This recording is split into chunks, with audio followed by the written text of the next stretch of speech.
bare naked as the day we born.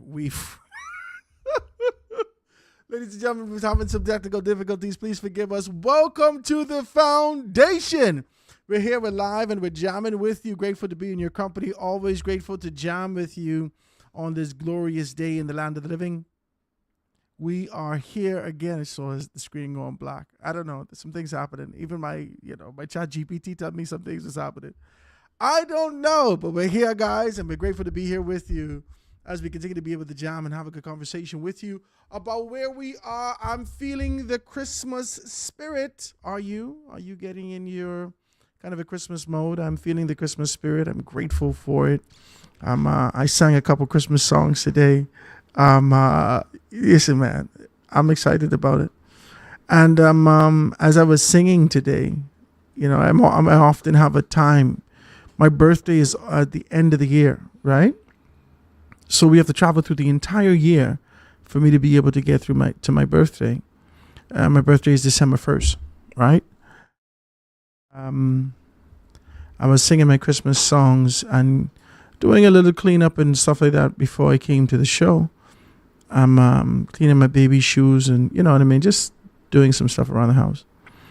And as I was singing the song, because, you go on TikTok and you hear this song and it's nostalgic and it hits you. And, I cut it on. And when I went online looking for it, it's Aware Worship, 12 Days of Christmas. Aware Worship. I think it's Aware Worship, right? 12 Days of Christmas. Woo! I love that song. Two turtle doves and a process in it. I enjoy it. So I put it on and I'm jamming and I'm singing and I'm, you know what I mean? I feel festive. And this thought just came over me. It's amazing how we make it to this part of our lives, how we make it to this stage in the day. That no strength of ours, no strength, no position, nothing of ours could have gotten us to this place. It's only by the grace of God that we could even exist in this kind of a space. It's only by the grace of God. And I thought about people who've passed away. I thought about my cousin. And I say to myself, man, I could imagine him making plans and what he wanted to do and where he wanted to go. He didn't make it. He didn't make it. A lot of our brothers and sisters have not made it. And, what's even scarier is that we have so much more time to go. We haven't even gotten to Thanksgiving yet. Today is the 14th day. The 14th day of November. We haven't gotten through hurricane season yet. I think hurricane season comes to an end on the 30th of November. And, right after Thanksgiving, you can see the Christmas season officially begin in terms of decor and all these other things like that. But so much of our brothers and sisters just have not made it. I continue to pray for you all. I pray for your families. I pray for all those persons who would have received not the best news. But the question I have is, whose report will you believe? Amen. Whose report will you believe? Yeah, we got to be able to put our faith at the forefront before we decide to be able to run in this kind of a posture and position that we could acquire something. Well, guys, it's another day, another time for us to be able to dive deeper into what's happening from a national perspective. We're going to talk about some things. And there was two things that I thought, I got a text today. Let me read the text. It says, Howard, please deal with the Abaco looting. I am sick to my stomach. That's the text that got coming through. All right. One of the persons who listened to me, they are local, but they no longer live here in the country. They live in international spaces. Just got a text say that I'm sick to my stomach. So there's a couple of things that made me sick to my stomach. All right. And the idea of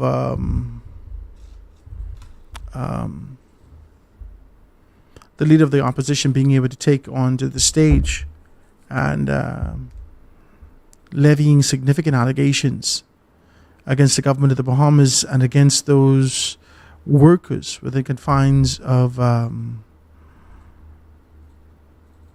the passport office out of the Ministry of Foreign Affairs, perpetuating and fanning the flames of what we've been hearing, this kind of a curious position where a great deal of people was already saying I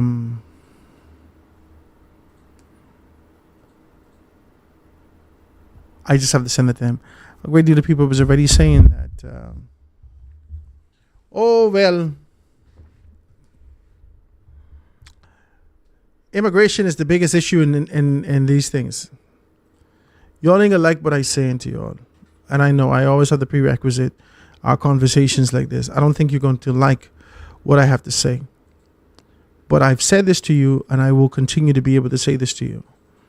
I have nothing to measure Michael Pintard from, other than what the precedent that has been set before him by the former prime ministers, by former leaders within the confines of the Free National Movement, by our expectation of a leader in his particular stead and capacity. I've said to you that I'm watching this. And as I watch this, are you able to pull that up for me? Yeah. As I watch this, I can't even say to you that I'm shocked.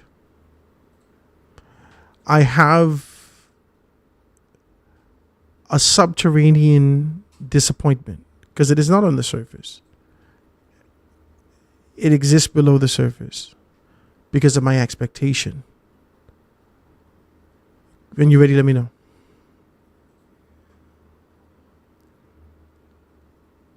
I can't say to you out loud and pronounced that I have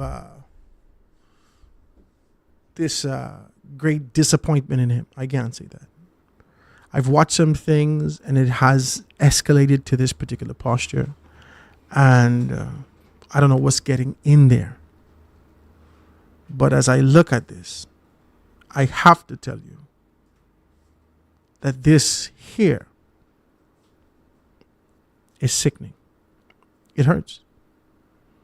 It hurts that we put our political organization before our country and we do whatever it takes, perceived or otherwise, thought, word, and deed, to be able to find that victory that we pursue. This is not expected from an organization of 50 years. This is not expected for the opposition leader, the government in waiting. This is not expected. This may be true. It may be true. It may not be true. But from I say you, it may be true. We don't know where it exists in this particular space. But this is extremely disappointing. I'm ready when you're ready. And so this flight that was heading south had a package of those passports. We are advised. And so this flight that was heading south had a package of those passports. We are advised that the investigation has been completed.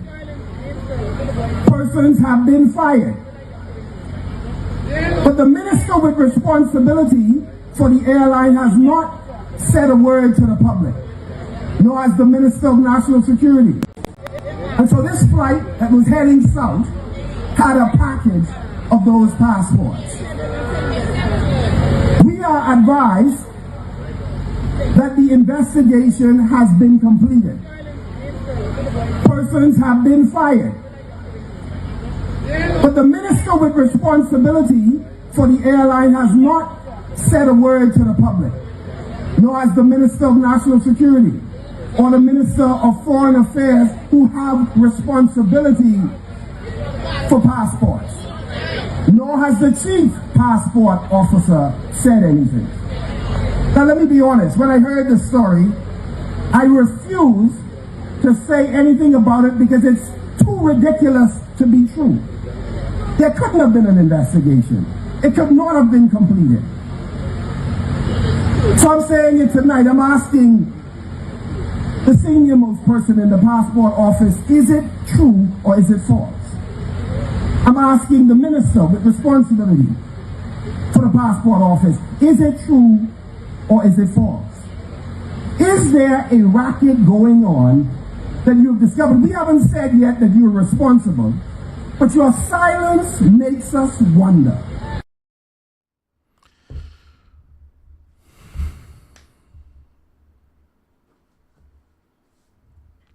You know,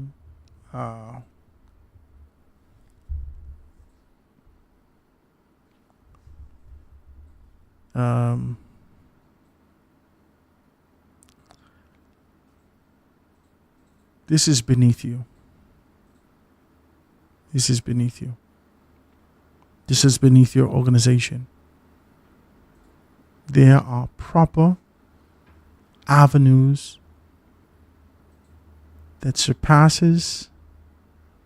There are proper avenues for you to be able to release this information if information would have come to you. Now, I do not doubt that the Free National Movement, Michael Pintard, Hubert Minnis, Hubert Ingram especially, has significant access and relationships that reside within the confines of those organizations and subdivisions, sub-ministries and other places like that. Those arms of government. I do not doubt this. I do not doubt this. I do not doubt this. There are stories that have been told for millennium now, what would it feel like? Forever.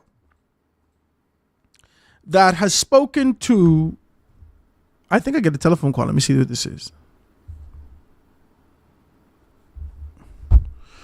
You call me on a private line. You could call back. That's no problem. We have you here. We can be able to take your telephone call. 827-0111, 827-0111. If you want to be able to have a conversation with us, we'd love that. Give me a call again, 827-0111. That's a private line. Just call me. I don't know who that is. But you can call me back if that's what you want to do. Now, it's been said for the longest time now that Hubert Ingram had his person strategic. Not necessarily that he placed them there, but there is a level of affection and this sort of relentless commitment to him and the way that he serves and to his people, the way that he leads. There is this, I don't know, I want to call it a relationship or this connection where persons will call him no matter where he is and get it done. They tell him, Papa, this, boom, boom, boom. Ingram, boom, boom, boom, boom, boom. Chief, boom, boom, boom. No matter, listen, this been happening while he was in government, while he out. While he in, while he out. I guarantee you what has happened right now. What you doing? You can call or don't call. I mean, you call and then you hang up, you call and you hang up. Call. If you can call or don't call. I don't understand. Are we having an issue with the telephone lines? No. Well, that ain't even you. I gotta call the people for this. But this so let's just be clear. I know information has come to you. I know it. I know it. I know information has come to you. I know it. It ain't no question in my mind as to whether or not information comes to you. I know information comes to you. I'm not doubting this.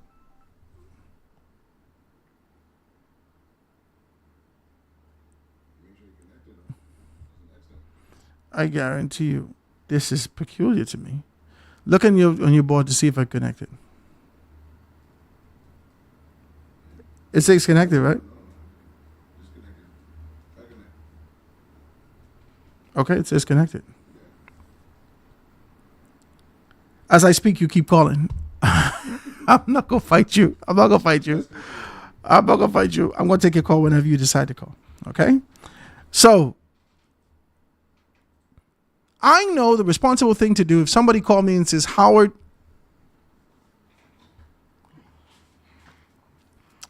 I just found a body down by the railroad tracks as we were walking down. You watch the Goonies? You ever watch the Goonies? As we were walking down, we just found the body. As a result of this, I know that after this information reached the proper authority who understands and carries the conviction of being able to be a nationalist and do things by the law of the land, I know Hubert Ingram will tell you on the phone, well, you got to call the police. You got to call the police. Well, what you call me for? You got to call the police. No, make sure you call the police.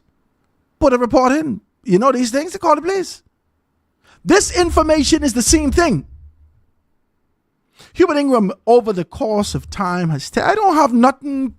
I can't compare Michael Pintar to nobody else. I can't compare him. I can't compare nothing to him. I only could compare the former leadership that I've seen, that we have an affection for, that we have regard for, that we have a respect for, that we have admiration for. I only could compare you to what I've seen come out of the Free National Movement before. I cannot compare you to nothing else. I only could compare you to the expectation of what we see and what we've seen come out of the Free National Movement organization. And he could compare you to the caliber of leadership that came even from who the Bahamian people have said has not been a good leader. And that's Hubert Minnis. I only could compare you, Cecil Wallace Whitfield. I only could compare you, Hubert Ingram. I only could compare you to the leadership that I've seen out of the Free National. I can't compare you to nobody else. And every one of them over the course of time come out and tell us and been able to explain to us, I've seen this, I've seen that, this information's come. Hubert Ingram will come on the stage with all kind of information, you know. He come up there on the stage with his book. He say, all right. He's shaking his hand. He say, all right. It's time to shut up now, you didn't? Simply the best. Boom, boom. You're playing all that. All right. Let's get to it. You tear open this book. There's a case in court right now. And the man says, boom, boom, boom, boom, boom, boom, in his book. In his book. Hubert Ingram has done this for years. I've watched him for years. He's done that. He come up and he explained to you with his book in his hand. He ain't calling nobody name unless it's out in the public. He'll speak to these particular things, and he's still elusive as it relates to being able to identify a specific thing unless it's levied against the government. A couple of times I thought he was out of character by being able to call people name on the top of the stage, and I knew that was not like him. When he called Steve McKinney name, I thought it was poor. He did so. I thought it was poor.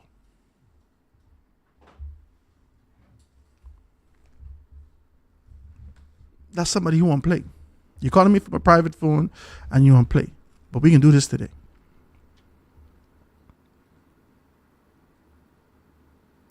Hubert Ingram has always carried a level of decorum about him, a posture, an understanding of nationalism first.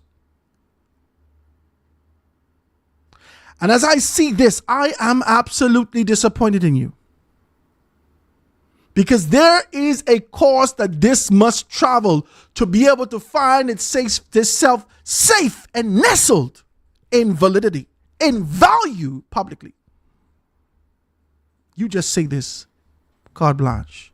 And then you say, I'm not really saying this, we only ask it. And as you ask, sir, you don't just ask questions. You're Her Majesty's royal opposition. You don't just ask questions, sir. We watching you. We looking for a reason to turn our back on the thing that we have. We're watching you. We watch Hubert Ingram for years. And PLPs will hum under their breaths. As Hubert Ingram come on. They may not open their mouth, but they'll hum simply under their breath. All right, that's my papa. And they will whisper it soft. Because there is a level of trust associated with when he comes and speaks. There is value in what he brings. He speaks with clarity to his position, and He understands the course that these positions must travel before he exposes them from a public perspective. You've indicated to us, as you've spoken about these things, can we do the half screen?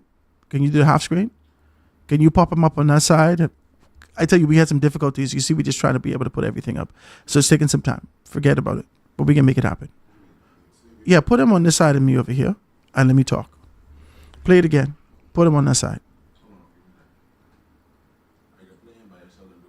Okay, that's fine. Go ahead. Play it again. Pintad. Play Pintad again.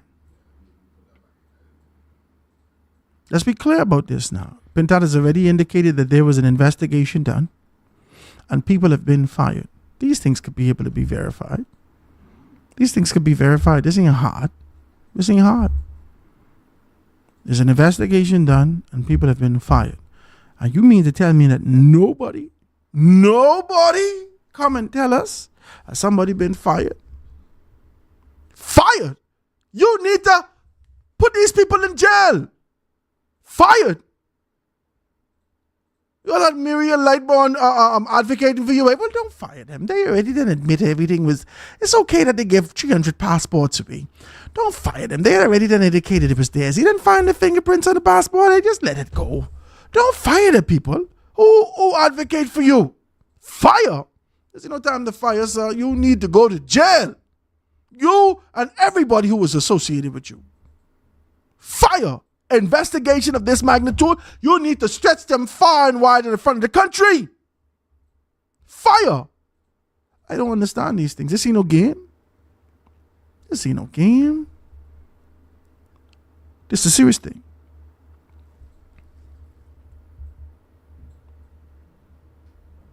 Pintad is indicating that, and he's very elusive in the way that he's speaking. Very elusive. Doesn't give any clarity. It's hazy. It's up for interpretation. Everything that he's saying, it doesn't have any guaranteed, steadfast position. Nothing is concrete. Everything is shaky, on shaky ground. And it's for you to be able to make your own conclusion. That ain't what you do, man. That ain't what the FNM stand for. That is not your organization. That's not your organization. That is not the FNM I know. Listen to this. And so this flight that was heading south had a package of those passports. We are advised that the investigation has been completed. This is too much.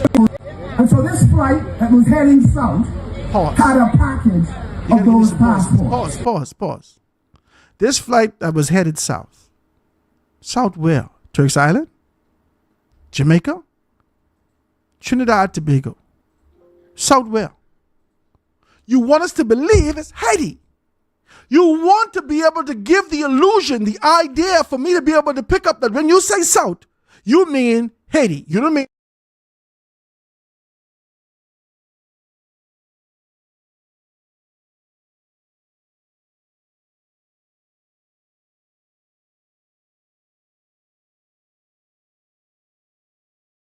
Started over the top. Let's go.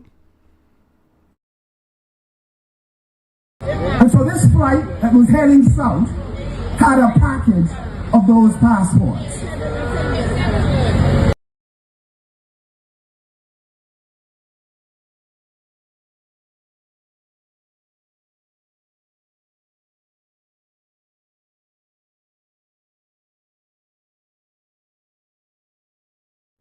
And if I got a little small or something like that, government officials could be able to put something in a sack, what they have. Let's call it a little sack like this, right? But it's an actual sack. You could slide something in the sack and close it up with government official documentation that can be able to go from diplomat to diplomat, space to space, official to official. You understand? Bahamas Air will carry that package for you. Other than that, your package is signed, sealed, wrapped up, and placed in a strategic position. Started from the top. And so this flight that was heading south had a package of those passports. Okay. We are advised that the investigation has been completed. Okay, stop. Hold on. A package of the passports. You didn't tell me whether or not this is an individual who was carrying it. You didn't tell me whether or not this was officially sent off. All these things can be verified, you know. You didn't have to come on the stage without verification to be able to identify that we've already spoken to those strategic persons and been able to identify that. You stood up on the stage in the midst of your crowd at an election period to be able to identify the depth of corruption that's happening in the country, but you had not taken this to the chief of police.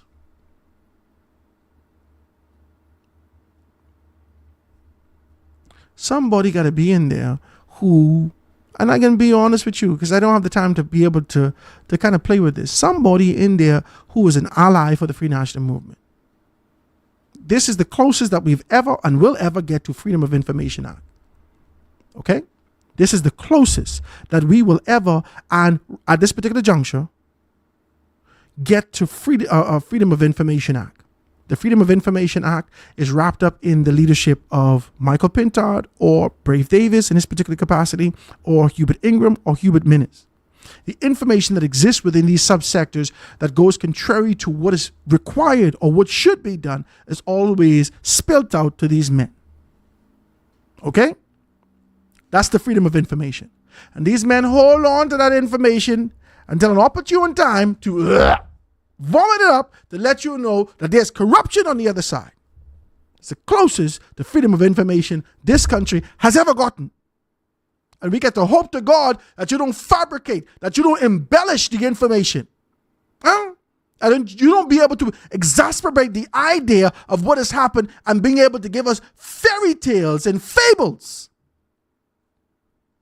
This is the closest to freedom of information we can get. Now, we got to listen to this story and try to make sense of this. And realize that we don't have a third grade education. We don't have a sixth grade education. We smart people. We understand these things. We understand policy. We understand procedure. We understand how things are to go. And you are elusive like the devil. Elusive with this information and not providing us accuracy as to exactly what's what. You could have kept this. You could have kept this. You could have kept this. You could get some more information. You could have kept this. At least till next week, Wednesday. After the advance poll, after you would have acquired more information, after you would have done everything you're supposed to do, bang! Slap it on the table before the polling day on Monday. This wasn't difficult to find out more. I called some people who I know used to work to the thingam this morning. I called people who I know personally, and I would never call nobody name. But I did call them. And I asked them those specific things to be able to put them in a peculiar position. People just think you're recording them. Some people just record you for real. But I call him and I ask him, hey, listen, did you hear what's what, boom, boom, boom? He said, yes, how had I heard that? I said, now I won't get in your business and try to identify and then you say, I say, you say. You understand? I ain't want that. I just want to know, is the fire close to all the smoke that we're seeing or the fire is non-existing? He said, Howard, the fire exists. Now, I don't know the distance. He said, but the fire exists somewhere. Because some things have been happening. So I said, okay, no problem. I accept what you're saying. Bang. Hang up the phone. That's only me. I is only a regular smegular guy. I ain't even on the general talk show people no more. I on my podcast. I ain't even on national radio right now. I on my podcast. You understand? And he has provided me this information with transparency. He's provided me this information. You mean to tell me Her Majesty's Royal Opposition, you can't get some information? I know you could get more than me. I know you could get more information than me. Amen. I know you could get more than me. But yet you came out here and start mad elusive. Mad elusive. A plane coming from the south had a package. Plane coming from the south. You got to watch out for these package and watch out for all these things because Trump ready to take you out. You better be clear with what you're saying. Let's listen to it again. And so this flight that was heading south had a package of those passports. We are advised No, allegedly. that the investigation has been completed. Persons have been fired. But the minister with responsibility for the airline has not said a word to the public, Jessica. nor has the Minister of National Security or the Wayne Minister Monroe. of Foreign Affairs who have responsibility for passports. Fred Mitchell. Nor has the chief passport officer said anything. I can't remember who that Now is. let me be honest, when I heard the story, I refused to say anything about it because it's too ridiculous to be true. Pause. When he heard the story, like we heard the story, he said it's too ridiculous to be true. I wasn't going to say a word, but I decided for the sake of campaigning and to be able to plant something in your head, I got to say this today. Let's go back from right there. Go on, let me hear it. There couldn't have been an investigation. Oh my it could God. not have been completed. Oh my God. So I'm saying it tonight. I'm asking the senior most person in the passport. Okay, pause. So you say it was ridiculous. It couldn't have been an investigation. This cannot be true. I wasn't going to say nothing. So I decided not to really say nothing, but I could come here on this podium that going out to 400,000 plus in the Bahamas and throughout the diaspora to be able to say to you with allegations and speculations and be able to plant in your head now, the possibility that this may be true. Sir, this is the COI's action. I didn't tell you that. This is not the FNM. What are you doing? What the hell are you doing? You ain't got no information. You didn't tell us the story ridiculous. You didn't be elusive to tell me. You ain't even say Haiti yet. Hello? You didn't, listen, what the? You didn't say Haiti. You didn't tell us how this package was. You didn't tell us the investigation. You didn't tell us after you heard this story that you made a call and to some people who you have planted, because you got some people planted. Stop it. Stop it. Stop it. You got allies all over the place. This is your freedom of information. You better have them. If you ain't got them, better go find them and baptize them into the blood of the FNM, if that's what you got to do. You better find your people, because that's the only way you can get information in these places. Hello? Okay. You ain't made no call. You ain't asked no question. You ain't even say allegedly. You said, take it from the top. Let's take it from the top. Take it from the top. Go from the top. Gone. And so this flight that was heading south South. had a package of those passports. Passports. We are advised. Hold on. You are advised. Who the hell advised you? Who advised you? Who call you and tell you, hey, Pintard, hey, listen here.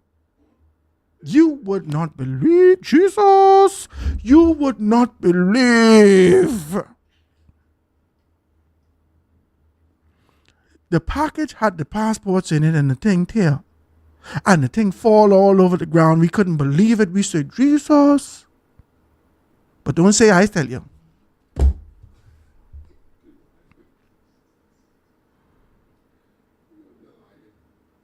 Hello. I just want to understand what you're saying. We are advised, we collectively, that means that more than one person sit now and listen to this asinine story. Did the chief of police indicate this story? Did you verify this with Chantal? Did you talk about what are you doing? What we did? Did we call Wayne Monroe and say that we found out this information? Did we call anyone to indicate that to put value to these particular stories? Did we call Fred Mitchell in his particular capacity with responsibility over the passport office? Did we call anyone? Or did we decide to be able to say that the story is ridiculous, say that an investigation should not be done, and then after we've planted all these things in your head to let you see the perceived corruption that exists within the PLP, then we lend you a question. So, for the purposes of media, can be able to fortify your position and say, well, I didn't say, I only asked. You really didn't plant the thing. You didn't plant it in our head. You didn't give the people reasonable doubt. You didn't plant the whole situation in our head. And no one was to say, withdraw, sustain, nothing. We got to listen to this foolishness. And our third grade education and sixth grade education listeners out here perpetuating garbage to go in the beauty salons and the shops and the this and that to be able to see the PLP. I told you there's thief, you know. Jesus, you were, girl, you in here with 600 passports. That's what gonna happen. That's what gonna happen. That's what gonna happen. You ain't say one allegation. You ain't say that you had no conversation, but you say you were advised. Did you advise anybody? Did you call anybody? No. Press play. Press play. That the investigation has been completed. Persons have been fired. But the minister with responsibility for the airline has not said a word to the public, nor has the Minister of National Security or the Minister of Foreign Affairs, who have responsibility for passports, nor has the Chief Passport Officer said anything. Now let me be honest, when I heard this story, I refused to say anything about it because it's too ridiculous to be true. It's still too There ridiculous. couldn't have been an investigation. It could not have been completed. So I'm saying it tonight. I'm asking the senior most person in the passport office, is it true or is it false? Why did you have to do that I'm from this asking the stage? minister with responsibility for the passport office, is it true or is it false? Why you do it from this Is stage? there a racket going on that you've discovered? We haven't said yet that you're responsible, but your silence makes us wonder. But your speculations has already indicated that you've said. You can't throw rock and hide your hand. You throw this rock in the public sphere. We didn't know this. Of course we won't know. And just like you, we won't know where the truth exists. Whether or not there's any value in what's being said, I'm looking for his rebuttal to these particular things. I'm looking for his rebuttal. Because he did say a couple things, and I did see it, but I don't think I sent it to you. I'm looking for his rebuttal. Right? As he smiles and he, this sort of a devilish grin that exists in there. No. I didn't send it to you. I watched his second rebuttal. Hold on. This is a peculiar thing, guys. I got to be straight with you. You understand? You can't throw rock and hide your hand. You cannot throw rock and hide your hand. You got to be able to be strong and say, thus saith this, thus saith that, and move with clarity. And find the next one. Let me take this quick break, guys. I'm going to be right back after this.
Okay, so we got it, right? We got it. We can play it. I want you to be able to hear it. Okay? Now, see, Alan, I would pop up your stuff, what you said here, but like I told you, we had some technical difficulties, so we're trying to be able to reorganize some stuff. You don't even see my lower thirds, and you don't see my taper, my ticker, right? So a lot of things are not in place right now, but we're going to get stuff. All right? Now, let's be very clear about this. The burden of proof is on the Free National Movement at this particular time. Okay?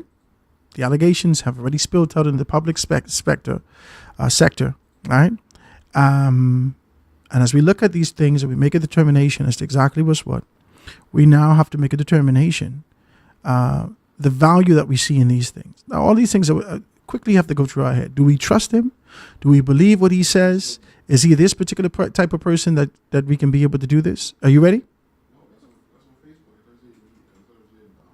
Yeah, I think you could be able to find a link on YouTube. Okay? I think I sent you it earlier.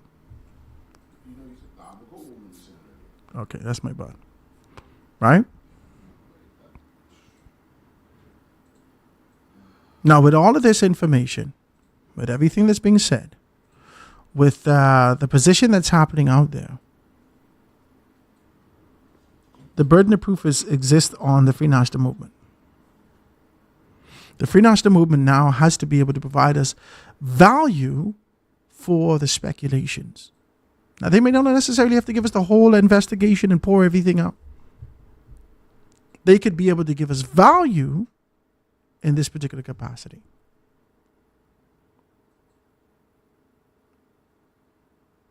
He didn't say alleged. He didn't say allegedly. None of these things. There was a lot of things, but he punctuated what he said in the form of a question.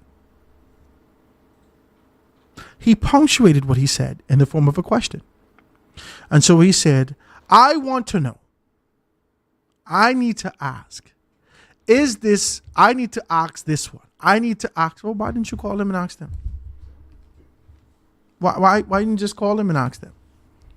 Why make this kind of a charade and this spectacle? Why we have to go through this kind of this public discourse to be able to find out whether or not there is value in what's being seen, heard, and said? Why we have to make this kind of a spectacle? This is our sovereignty, people. This is our nation. This is who we are as a people.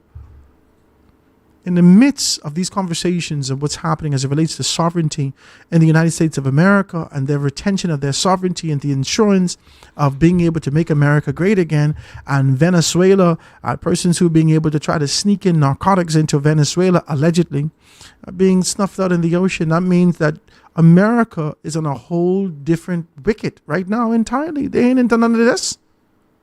They ready to deal with perceivably enough corruption coming out of all black nations. This would make America great again. Let's just be decent. And then deal with enough corruption coming out of your Negro nations. We've already dealt with enough corruption coming out of the Caribbean. We've already dealt with enough corruption coming out of even South America. We've dealt with enough corruption coming out of African nations, West Africa, East Africa. South Africa? Not so much. We like South Africa. West Africa. East Africa. Even the hurricanes has come from there. But South Africa, these guys okay.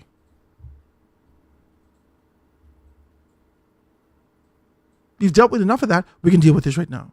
And you're out here making speculations and all these things. That's what you're doing, man. What are we doing? Jesus. What are we doing? These people already then put Haiti on the no-go list. They then, Haiti, gone, X. No travel to the America. You don't understand, Daddy? No travel to America.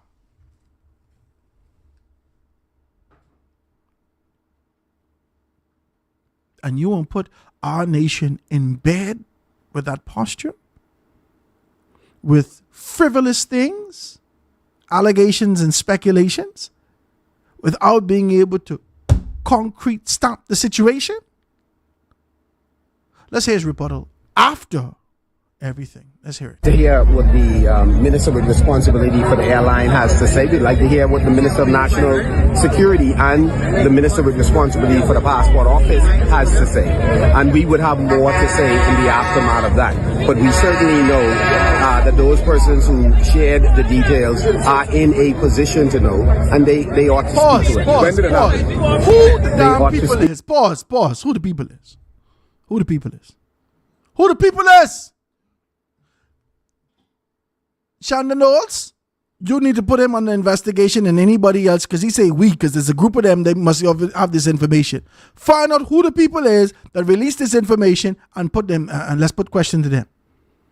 Let's put question to them. Let's put question to them. You can tell me, somebody come tell you. No, anybody can come tell me nothing. Howard, you wouldn't, hey, hold on. Hold on, buddy. Who else did you tell this to? I didn't tell nobody else this, Howard. I's the first person you tell this to? Yeah. That you found a dead body down by the train tracks? You can come tell me that? Yeah, Howard. Let's go see. Me? Next thing you know, my fingerprints all over this thing, and they trying to fire me and put me in jail and say Howard Grant was there, boom, boom, boom, boom, boom. And all I was doing just being curious and listening to people's business. I must go down there with you. Why don't you go call the police? Tell the police I will see it on the news tonight at 6 o'clock. Tell the police, call the police and tell the police you see somebody down there. Stay there right by the scene. Text the police, 911, free. You ain't got to worry about that. You can call me and tell me, Howard, let's go see. No. First person I given this information to, Shanta Knowles, Commissioner of Police. First person, y'all just play games. The fella find a bunch of coke down there in Auckland or someplace. Grab the coke up, go on his camera.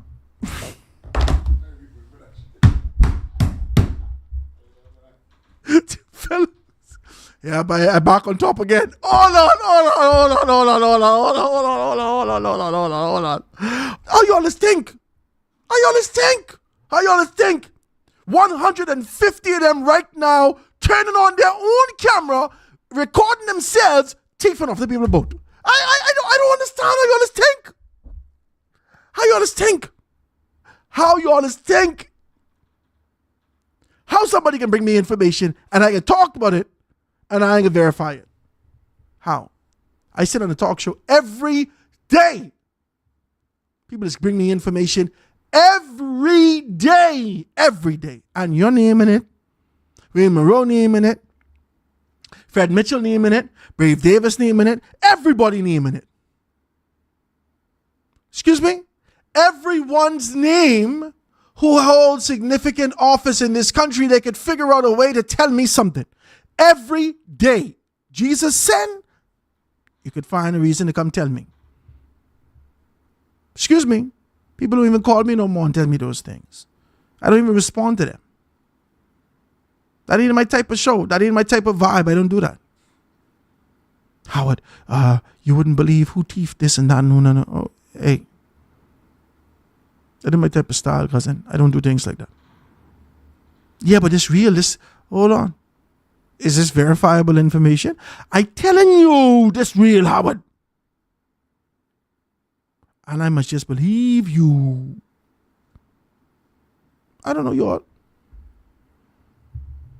Why don't you go tell it out there? Go on your Facebook page and tell everybody in the Bahamas for yourself.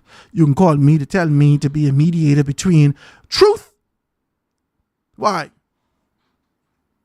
You think I got some security in the position I am? No. Go right on your Facebook page, on your WhatsApp, and press send. Go live, press send. Say it yourself. You can bring me information. I'm not prepared, sir. I'm not prepared. I called Shanta right away. I got on speed dial. Hey, Shanta, what's up? Commissioner, all is well? Listen, you're looking great. I love your hair. It's good stuff. Listen, I got something to say. Boom. Somebody send this to me. Boom. Investigation. You think I want my phone mixed up and all this information you all forward to it? Never. Press play. That those persons who shared the details are in a position to know, and they ought to speak to it. When did it happen? Let's pause. But they didn't speak to it. They're in a position to know, and they spoke to you, but they didn't speak to it publicly because they still want their job, if that's what it is, or because this information does not provide value and accuracy. Maybe, just maybe, these persons that you hold in high esteem with the expectations that they should know and they should have spoken to it, they didn't, but you did instead. You become an advocate on behalf of information they provided you without even verifying the information. You didn't verify the information, and you became an advocate for them in their plight to pull down the government because they support you. I don't know. Does any and everybody just jump up and call you? They know your number? I don't know. People just jump up and call you when they find out these things. You wouldn't believe Michael Pintard. I find out Suzette husband cheating on her. Is that the kind of information that just comes to you, or this is strategic? Do you have your people planted? Why would they come to you and not go to Chantanol's? Why would they come to you and not go to an official who they trust from law enforcement on? Why didn't they go to a lawyer? They went to the opposition. I don't understand this story. I don't understand. Press play. They ought to speak to it. During the summer, we had an incident, and they have quite a bit of details. You see the smirk, I tell you? I could feel that there's value in what he says because he could see it in his eyes. As he's looking, he could see it in his head. Yeah. During the summer, there was a incident, and they could speak to this. So, woe to you who would have brought this information.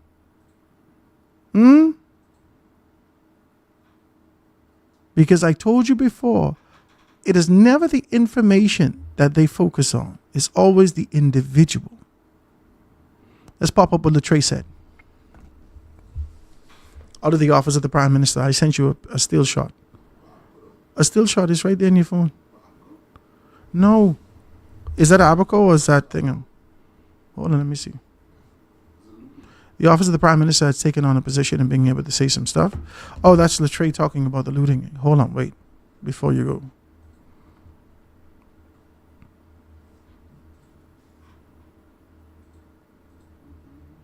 Okay, yeah, that's Abaco. Let's put up the office of the Prime Minister, this one here. We would have been able to see the Fred Mitchell being able to talk about that. A loose attack. Minister of Foreign Affairs says Mitchell is pushing back against the calls of a loose attack, insisting that the passport office, and then he starts to be able to speak out the value associated with the passport office, and starts to be able to speak about the stringent release steps. Of those documents are done to very, very strict guidelines. And when loose attacks are made in public for what seems to be reasons other than common sense and evidence, it undermines the authenticity of our documents.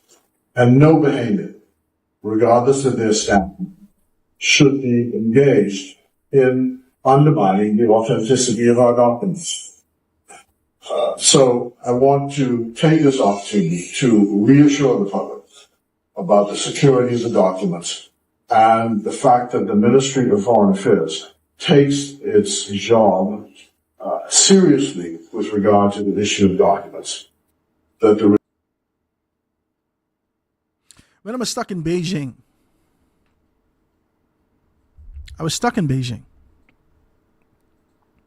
Take Fred down. I was stuck in Beijing, right? and my passport was torn. The back of my passport was torn. Okay. Now, I didn't know what the problem was, right? I didn't have no problem prior to this. My passport was in such a position where I had just traveled to, I think it was Hawthorne. I've been to London, right? Because I walked through London airport. That was no problem. I stayed in London for a little while, right? I just come from Atlanta. I have flown over to Fort Lauderdale twice on the same passport, you know. The passport would have been expired the year after. So I just wanted, let me just kind of hold it. And I thought about putting glue on it and all these things that I'd never did anything with the passport, right? It was just torn, right? And you really can't see it because, you know, I have it in this little LAN holder, the little LAN passport holder, right?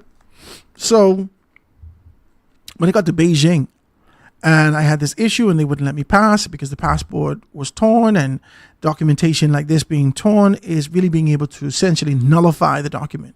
After it's torn, the document's no more good. If it's torn, the document's no more good. If your baby write up on it, the document's no more good. Okay? It nullifies the document. And so after I would have traveled all to these particular spaces, all through official jurisdictions, and I never had a problem, I didn't think I would have had a problem in China. But I had a problem in China. And they did not allow me to go beyond this particular juncture. They did not allow me to go beyond this place and this position. Now, as a result of that, I made a telephone call. And the telephone call that I made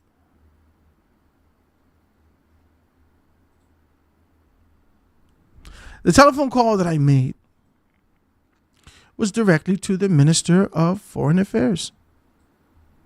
I really don't have time for all of these things. I have Fred number in my phone. I'm going to use that, sir. I called Fred. I said, Fred, Minister, I need some assistance. I'm here, boom, boom, boom, in China. I'm having an issue. My passport's torn, all these things like that. Now, I still wanted to go in China because it was supposed to be a 2-week trip. Right? I don't think I was in Beijing. I was Hong Kong. I was in Hong Kong, right? And I was in Hong Kong. And I figured if they get me straight for these next 2 days, then I should be okay. China's airport is beautiful. Listen to me. They had bathrooms in there. I mean, full showers, the whole thing. You could take a shower, you could bathe. They had great bathrooms. They had restaurants in there. They had shopping areas in there. The whole thing, everywhere I sat, I was there. Everyone in the airport knew this big guy keep walking up and down around the airport for 3 days, 4 days, 3 days, for 3 days, right? The woman come to me. I was there for 4 days at this particular juncture. She come to me and she says, well, Mr. Howard, if you stay here for 7 days, we're going to have to detain you and send you back, and you can never, ever come back to China again. That's what she says to me. In fact, just like that. You can never, ever come back to China again. And I was like, what? I didn't want to be on nobody deport list like I did something right out here stealing. I bought a couple of shirts for my wives. Lost in Hong Kong. My children, all my children and my wife have this shirt. Lost in Hong Kong, right? Literally, I was lost in Hong Kong. This is an appropriate shirt. I got it. They laugh so much. They love the shirts, right? It glows and everything, right? I was able to do that and do some shopping and move around and do all these things. I never had a problem. They never treated me. They never detained me. They never did anything that they were accommodating to me. But as I made this telephone call, our officials from Beijing called me. And it took them some time to really be able to amalgamate an emergency passport, which is a white passport. An emergency passport. They sent me all the information. I sent them the documentation. We fill out the stuff. Fred had more, Minister Mitchell had persons call me. All these things were taken care of. This lady flew from Beijing and flew to Hong Kong, 4-hour flight. I was waiting on her. She showed up and she gave me, boom, the passport.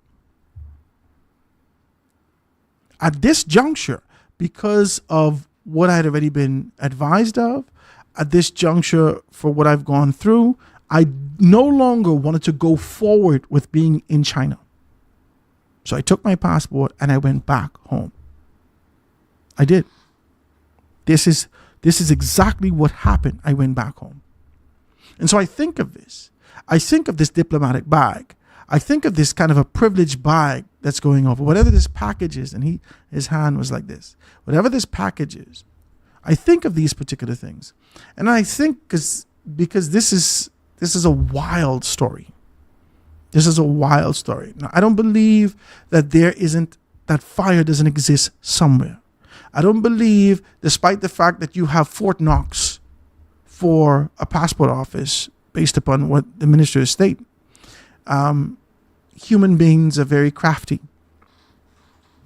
And the speculations and allegations and these particular concepts and ideas that exist in this particular space, people could maneuver themselves around this.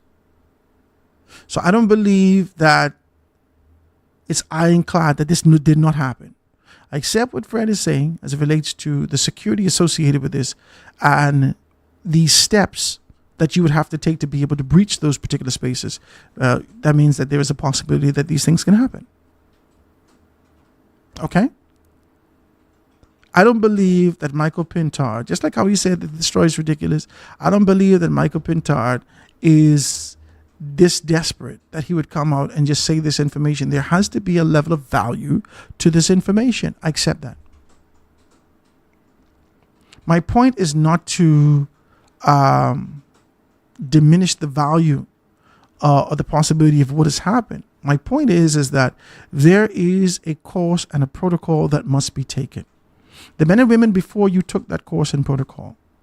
The men and women, the leadership before you, the body of men that stood in this particular capacity as head over the Free National Movement prior, never placed the party in a position that it seems like it's moving towards a salacious nature.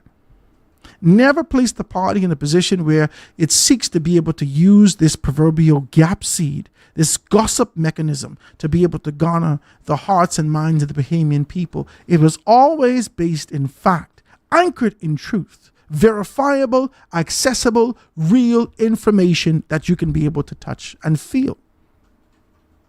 This speculation, this sort of an idea, the possibilities, this elusive posture is not the Free National Movement. It is the COI. The COI has created a campaign and designed it, if you don't know, designed it to be able to tug on your heartstrings, to provoke your emotions, to provoke it. You're jolted into this particular position. Listen, and it ain't even no steps, you know. It ain't no gradual provocation. It is sudden, quick supersession. It jump over every protocol into this called a slippery slope. It jump over every protocol and possibility that can happen here and run into this speculation to be able to and fortify it with a passionate thrust so you could be able to feel emotional. Oh my God, them Haitians. I fall off my bike yesterday. And right after I fall off my bike, I saw a Haitian with a stick. I knew it was him. What the hell are you talking about, sir? How? That's the campaign. I could have broken my leg. I could have died. There was a car coming. Thank God I swing the next way. Jesus, save me. That's literally the campaign. I'm not going to fight you. I'm going to ask you how you feel about that. I'm telling you this what the campaign is. I gave you an example. I didn't tell you this exactly thing happened. I'm giving you an example. I was riding my bike yesterday. And as I was riding my bike, I turned the corner. Bam! I fell off my bike. I said, well, Jesus, I was riding good. There was nothing wrong with that. I look around. This is Haitian holding a stick. I knew it was him. But thank God I didn't fall left. Because if I fall left, I'd fall in the road. This car was coming, making at least 350 miles an hour. I was going to die. These Haitians trying to kill us. Provocation, emotion. They're trying to be able to touch you in a particular way. They want to provoke you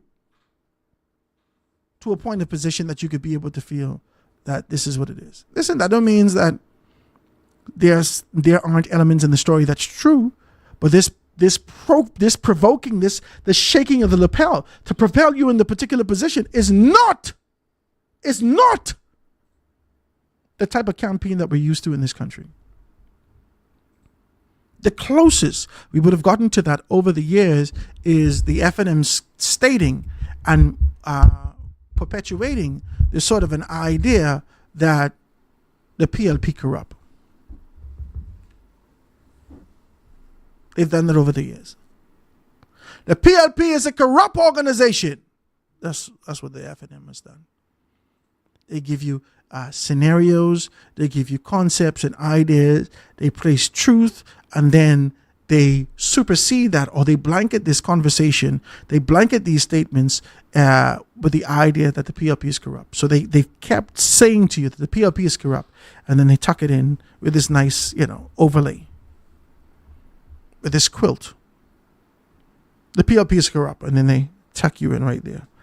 Don't worry about it. We know the PLP is corrupt. Tuck you right in. Boom, boom, boom. That's the FNM's MO. To let you see the corruption. This is to a whole different level. This is bananas. It's wild. I understand what Michael Pintard seeks to do.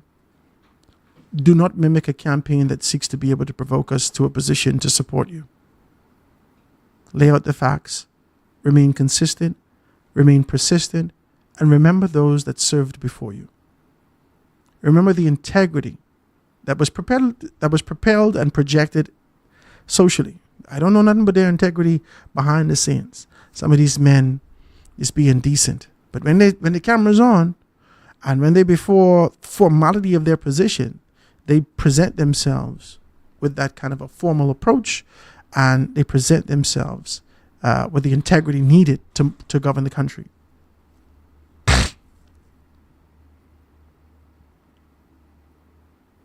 I want to be able to be clear with you. Take it how you want to as condemnation. This is not condemnation, brother. This is not. You are better than this. You are better than this. You are better than this. You are better than this. You are bigger than this. You are more significant to this country than this cheap approach to campaigning. This is not you. This is not the FNM. I understand that you are under significant pressure, but there is a standard, and you are the standard bearer at this point. You have the responsibility of being able to lift that standard to a space of righteousness and do what is right by the Bahamian people. And let God wills be done in your life. Let God will be done in the life of the Free National Movement. Let God will be done in the next dispensation of this country. Not the seeking to be able to manipulate this and cause people to move in your direction like a proverbial Pied Piper. You don't need that, sir. You don't need that. You never needed it before. You never needed it before. Every time you get close to leadership, we have these speculations and allegations about you. Is this who you are? I couldn't believe that. That was ridiculous. I never believed that that's who you are. So the question I want to ask you, is this who you are? Because they said all these things about him, and they presented this information, and they presented it to us. And I looked at it, and I said, I cannot believe that is this who you are? I took that page right out of your book. It's better that we can do. It's better that we must do in terms of moving forward in this country. Quick break, guys. Going to be right back after this.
And we're back, ladies and gentlemen. The Foundation with Howard Grant, just being able to jam with you. I read in some of C. Allen stuff saying that I'm contradicting myself with my arguments, indicating that I have Fred's number. So people can't have his number. I have Fred's number because of my position. I've never had Fred's number before. In fact, I got everybody's number, including yours. Everybody number. If you're somebody in this country, or you're thinking about being somebody, I have your number, or I could get your number. Yeah. That comes with the position that I have. And so it's for me to be able to access those persons because of my capacity and their capacity. I don't work in the passport office, sir. I don't work within the confines of those things. I don't work at TSA and just, have everybody number in the country. No, my position gives me this authority and access, rather, that I can be able to get these things. Hey, listen, if we want to justify this and justify that, it's okay. I did say these were questions, but he had already been able to put the reasonable doubt in my head. He's planted those seeds. Without being able to verify some things. But let's go on to something else. Let's talk in these last few minutes before we get out of here about something I tell you my guest called and said that she texted me and told me, she said, Howard, this is sickening to the stomach. Listen to this clip from ZNS. Topping news tonight, another barge has run aground in Abaco, this time between Ambergris Key and Monjack Channel. Reports of the incident came to our ZNS news team stating that around Tuesday night, a large shipping container vessel ran aground. To date, remains stuck on the reef with no indication of when or how it will be removed. Sherelle Dames has tonight's top story.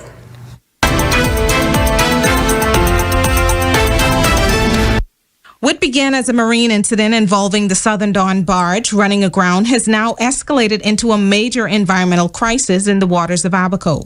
The incident has sparked concern among residents of Abaco who say a similar barge near Scotland Key has been sitting on the reef for nearly 1 year without action.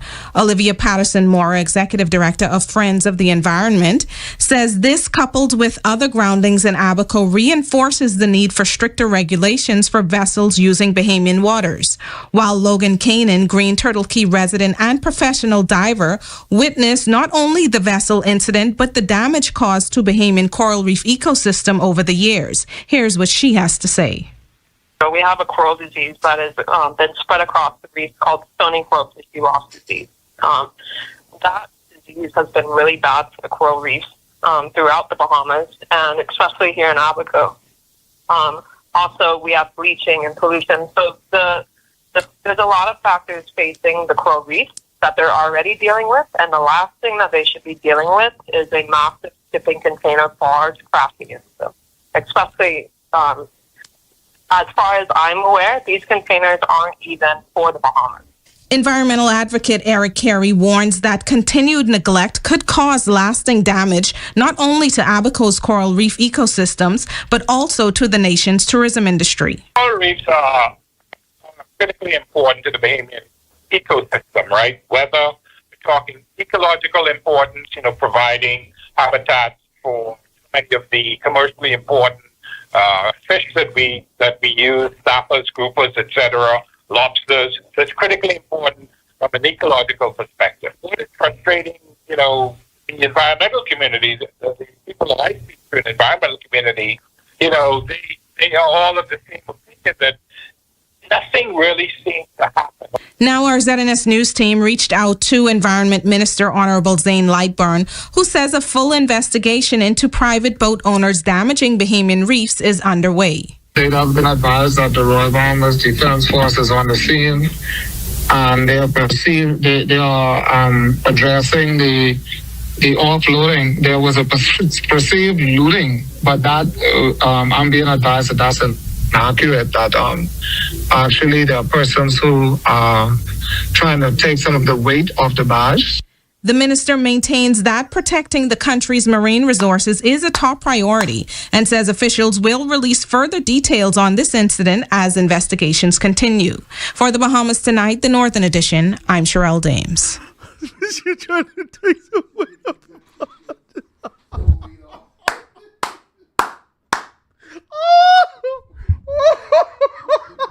Trying to take some weight. Let's see the weight that they take off the barge. Show me the weight that they take off the barge, please. Let's see the weight. Let's see the weight that they took off the barge, right?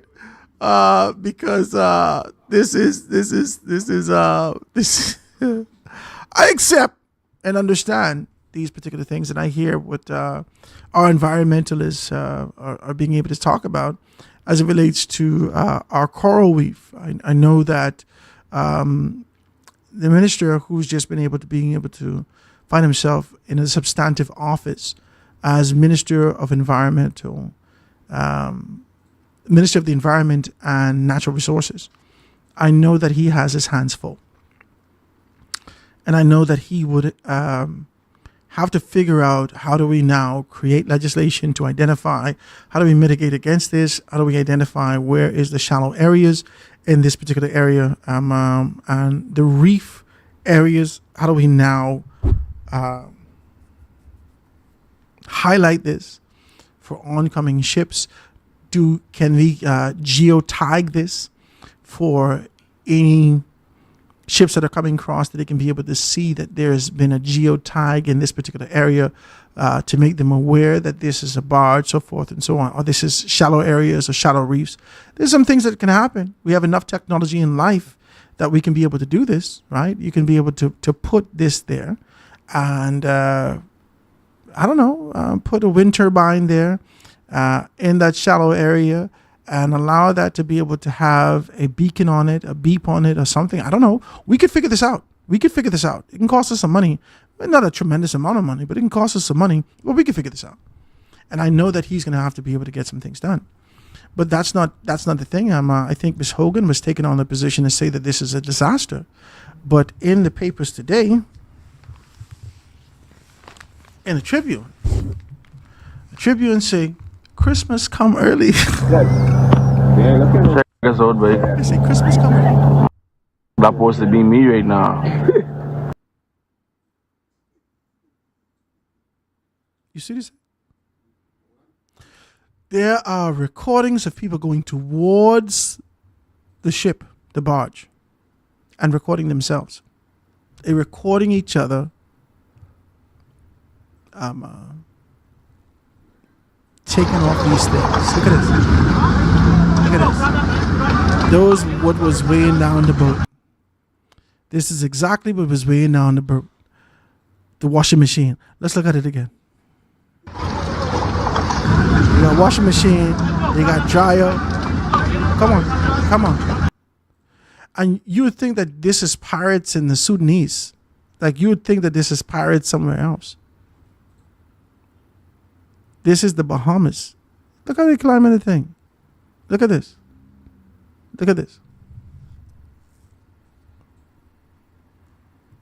The Trade put some information out. Let's check it out. The Royal Bahamas Defense Force has deployed a quick reaction force and additional assets to Abaco following the reports of looting from the grounded barge. A high-powered team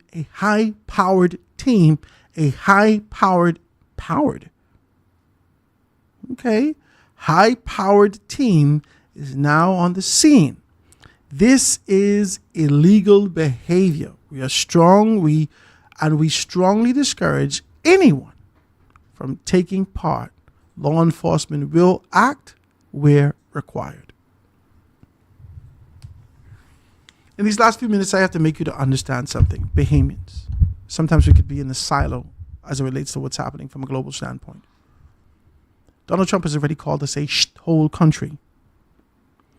He lumped us in with everyone else, identified Haiti as a whole country, and it was around the entire region that we identified as whole countries. 46 million of us are identified as whole countries. He cussed. He actually cussed and identified those things. As a result of that, this Make America Great campaign has taken him on the course of being able to kind of clean up some stuff that's coming from the South and headed back to North America. So he rectified that by being able to drop a couple bombs, boom, boom, boom, boom, and deal with that. 71 people, if I'm correct, some 71 people have been affected by that. Venezuela has enacted this particular posture and caution to enact a portion of their law under Gaddafi that allowed for militias to be formed. And so now they have militias. 4.5 million people are starting small brigades, militias, to be able to fight back against America, against their allegations, and to fight for their sovereignty against this particular nation. And so America has planes, boats, everything, being able to find itself closer and closer, some circling Venezuela, some being able, and listen, this is happening now. This is happening right now. Do you take it as a joke? Do you take it as a joke that America under Marco Rubio has already said to us, watch how you're dealing with Cuba. America, under the charge of the affair, already started to be able to take on this kind of a position to talk to us about watching how our relationship with China. And China being able to speak back and say, no, we always support the Bahamas as well. America is not playing in this dispensation. And so I know the desperation that we exist in. I know the position that we exist in. I know, man. You got to tell me. I know who we are, and I know the issues that we've suffered and endured. I know. I promise you I know. But thieving off the people boat in broad daylight as Bahamians, decent Bahamians, upstanding, righteous Bahamians, is not the way to go. Well, Howard, shut y'all. We don't have to do this. Now, there are ways that these things could happen. The government of the Bahamas can identify a grouping of people to extract all the trailers and pull them on the mainland. We indicate that these people already got insurance for them. Don't worry about that. These things are secured, they're insured. The people will get their washers and dryers and whatnot. But you could be able to take them off the boat, let them debark, take them off the boat, put them on the mainland, identify that, let the government go through the proper process and say that we assisted, we did this, we did that, let them get their boat back, but they can't get these things back. We can fix this out. This is a negotiation. And leave them things right there on Habakkuk. And let the company say, we decided after this all that Christmas has come early. We want to be able to donate these particular things. Well, the company can't say that because that's insurance. So if they acknowledge these particular things, that'll be an issue. That'll be an issue. They won't be able to get their insurance money. So this is literally a wash for them. All this is a wash for them. This isn't a wash at this particular point. That boat would have been better off sinking. But we could fix this. And the government of the Bahamas can be able to do this, or there's a private entity that can be able to do this and fix this and do it right. We can figure this out. There's enough diplomatic minds that understands how these particular things are done that we can figure this out and do it the right way. There's thieving in broad daylight and you got your cousin recording you. Asinine. I just want to let you know. You got your whole face on there smiling from ear to ear like the Kool-Aid man. And use a whole teeth. And daylight. All your boat number on it, all this information on it, all your face, all your features, everything on it. When the government come looking for people who thief, you can be in your house washing 7 to 8 loads of clothes. You start a whole wash house. How you start this wash house? Well, you know, God has been good. God has been good. You wish that it fell out of the dog. Hey, with a little key of Coke. I back on top, eh? I back. Y'all. Listen. This running, bootlegging concept, the spirit that exists in here, you all need to loose that spirit in the name of Jesus Christ. Amen? Same way the FNM need to lose the spirit of dissidence, you all need to lose the spirit of bootlegging and thieving. You need to stop it. Stop it. I don't know why you would thief, build them things, put it in your house and believe that you are going to prosper. God don't sleep. Stop thieving. Put them things back. Leave them things alone. If somebody can bring them to me, Howard, look here, Howard. Oh, Jesus Christ, I got a washer. Look here, Howard, I got a washer. No, sir, you keep your washer. Keep your dryer. Keep your this, keep your that. I can be all right.